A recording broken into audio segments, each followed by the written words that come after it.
ఈ వారం మీకు అనేక రకాల సమస్యలు ఎదురయ్యే పరిస్థితులు కనపడుతూ ఉన్నాయి. కొంచెం గ్రహగతులు అనుకూలంగా లేదు. చాలా జాగ్రత్తగా ఉండాలి ఈ వారం. ముఖ్యంగా ధన సంబంధమైనటువంటి విషయాలలో మంచి మంచి అవకాశాలు పోగొట్టుకోవడం, రుణపరమైనటువంటి సమస్యలు పెరగడం, ఆర్థిక ధన నష్టాలు, పెట్టుబడులలో నష్టాలు, ఆకస్మికపరమైనటువంటి ప్రయాణాల వల్ల ఇబ్బందులు, కుటుంబ సభ్యుల వల్ల ఖర్చులు విపరీతంగా పెరగడాలు, అనారోగ్య సమస్యల వల్ల ఖర్చులు పెరగడాలు, ఎందులోనైనా డబ్బులు ఇన్వెస్ట్మెంట్లు చేస్తే పోవడాలు, లేదా షేర్లో ట్రేడింగ్లోను బెట్టింగ్లోను పెట్టిన డబ్బులు పోవడాలు, లేదా ఎవరికైనా అప్పులు ఇస్తే తిరిగి రావకపోవడాలు, మొండి బకాయిలు పెరిగిపోవడాలు జరిగే అవకాశాలు ఉన్నాయి. కాబట్టి ఆర్థిక వ్యవహార విషయాల్లో చాలా జాగ్రత్తలు తీసుకోవాలి. అలాగే కుటుంబపరమైనటువంటి వ్యక్తులకి అనారోగ్య సమస్యల వల్ల, హాస్పిటల్ పాలయ్యేటటువంటి పరిస్థితుల వల్ల ఖర్చులు పెరిగే అవకాశాలు ఉన్నాయి. జాగ్రత్తగా ఉండాలి. అలాగే ఉద్యోగస్తులు కూడా అధిక శ్రమ, ఊహించని మార్పులు, ఉద్యోగపరంగా ఇబ్బందులు, మానసిక అశాంతి కనపడుతోంది. అలాగే కొంచెం మీరు కూడా ఉద్యోగ కార్యాలయాల్లో సరిగ్గా బాధ్యత వహించకపోవడం వల్ల కూడా సమస్యలు ఉన్నాయి. జాగ్రత్త.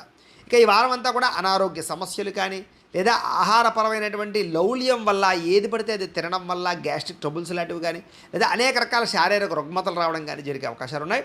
ఎక్కువ జాగ్రత్తలు తీసుకోండి. ఇక ఏదైనా నిరుద్యోగుల ఇంటర్వ్యూలోకి వెళ్ళినా, లేకపోతే ఏదైనా వ్యవహారాలు చేసినా కూడా మీకు చేదు వార్త ఎదురయ్యే అవకాశం, లేదా ఇంటర్వ్యూలో నిరాశ కనపడుతుంది. జాగ్రత్తగా ఉండాలి.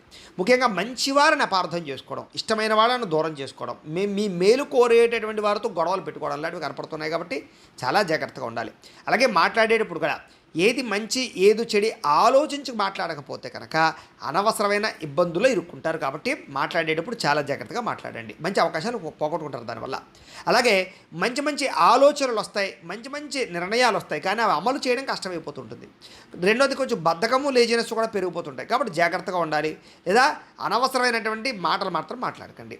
అయితే మీకన్నా చిన్నవారితో గొడవలు పెట్టుకోవడం వల్ల కూడా పరువు నష్టం కనపడుతుంది. కాబట్టి చాలా జాగ్రత్త.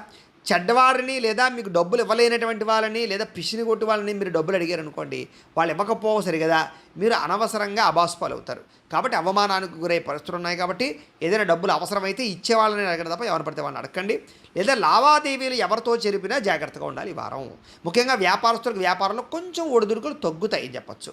ఉద్యోగ ప్రయత్నాల్లో కొంచెం అంతంత మాత్రమైనటువంటి ప్రయత్నాలు సఫలీకృతం అవుతాయి. ఇక వ్యాపారాల్లో కొద్దిపాటి చికాకులు, రుణపరమైన సమస్యలు మాత్రం ఉంటాయి. తప్పదు. ఏమైనా కూడా ఆర్థికంగా మాత్రం చాలా జాగ్రత్తలు వహించాలి.